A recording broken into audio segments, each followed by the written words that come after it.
we've been told, President Obama used to say, right, every student in America should learn how to code. The idea was coding is the key to success in American society. It's what we call jobs of the future. His signature thing was every student's success. President Trump doesn't care as much about that as far as I can tell. He actually has tried to roll back part of every student's success. But with respect to creating a more equal society, the difference between them doesn't matter. And with respect to creating a more equal society, education, the education you're getting here at Lone Star, the education the students I talked to 2 weeks ago were getting at Allegheny, the education the students I talked to like last year at Yale are getting at Yale, education has nothing whatsoever to do with making a more equal society. So why is that? Obama used to say, everyone has to learn how to code, those are the jobs of the future. These are actually the jobs of the future. I don't know if can you all read them pretty well from where you are? The biggest job of the future, the job that's growing the fastest, the job that there's the most of, is personal care aides. Everybody know what a personal care, so my mother-in-law is in a nursing home in Chicago.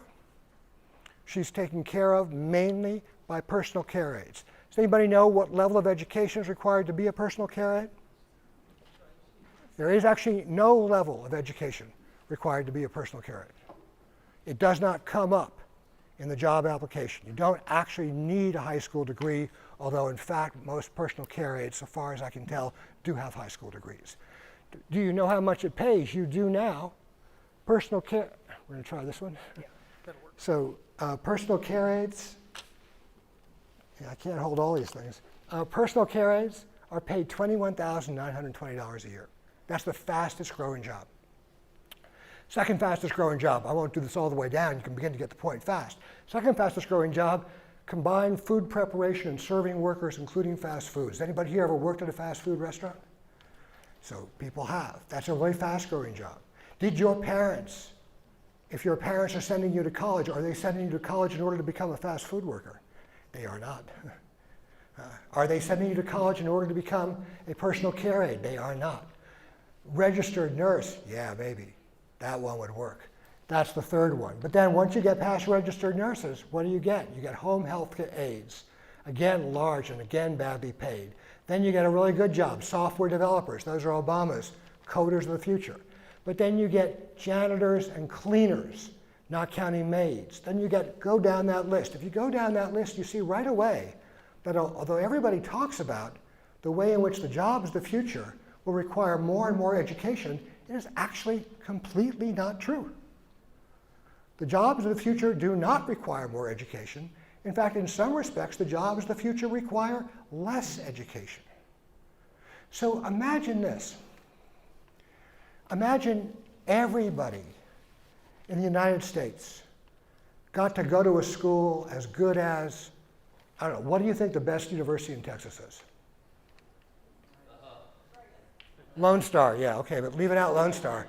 What would you say, what, University of Texas, Austin? Is that an uncontroversial choice?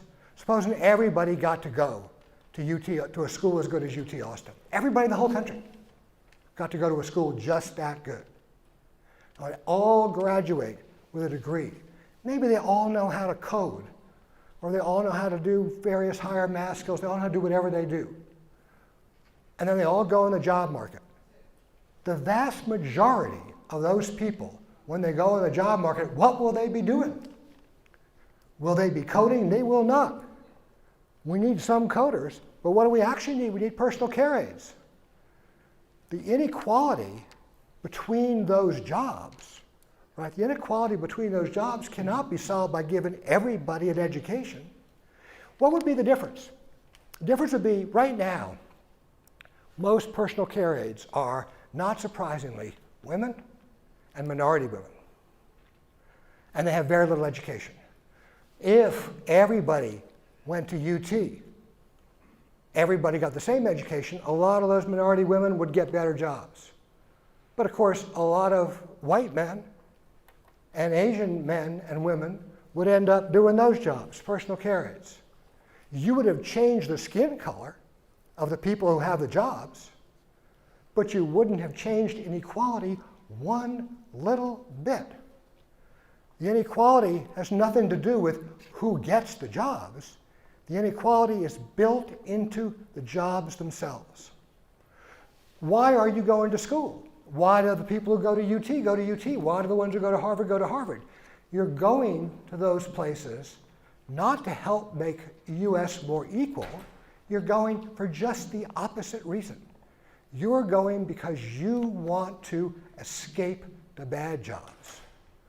When I send my kids there, all of us do this. When you do that, you're doing it in order that you're not to create a more equal society, but in order that given the extreme inequality we have, our kids or we ourselves can benefit from that inequality. And every college you ever see is in the business of selling you inequality. Why are you coming here?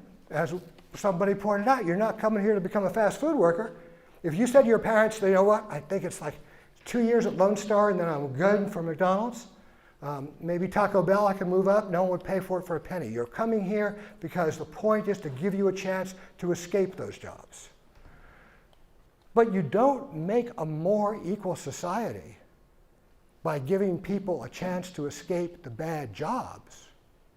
You make a more equal society by making the bad jobs better. You make a more equal society by making the bad jobs pay more, not by giving everybody an equal opportunity to escape those bad jobs.